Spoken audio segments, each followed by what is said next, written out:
हरिशंकर के आसबो और वाटरफॉल रो पानी नहीं गादबो एंता तो केबे ही नहीं पारे। तो चलो गाइज पहला रु देखमा।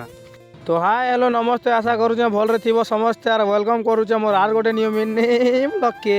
आमे अछो हरिशंकर रे। तो मोर संगे देखि पारुथिबो कान्हा निपेश और चुलो करी अछन। तो आमे आसीचो हरिशंकर सिधु भाई तांकर भांजीर बाल कटानी रे और देखि पारुथिबो कान्हा बाबा टिके टेंट वाला साजी गले ना चुईकी बन के टिके साइज साइज करे रखी पकोजन। तारपरे आमे पले एसो हरिशंकर मंदिर साइड के बुलबार लागी और व्यू किछि एंता আছে देखि पारुथिबो।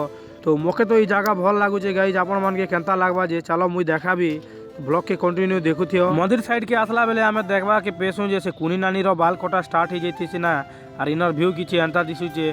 तो दुईटा कैमरामैन चुलो और काना करी कैमरा शूटिंग करूथिसन बेले मुई यार निपेश भाई कर टिके साइड रे ठिया उठिथिसु। तारपरे केन केन आडू गछ पतर नु उतरी पकासन माकड़ बने और स्टार्ट कर देसन ताकर तांडव। देखि पारथियो जिते खेतले भी माकड़ बने बुली बुली करी लोग बन के हैरान कर दोथिसन ना। बाल काटुथियो बारिक दादा मन के जिन दान दक्षिणा मन दिया छै से दान दक्षिणा मन के आनी कर खेई पकोचनी मने। तो ई ब्लॉग रे एथि गाइज मिलमा नेक्स्ट ब्लॉग रे।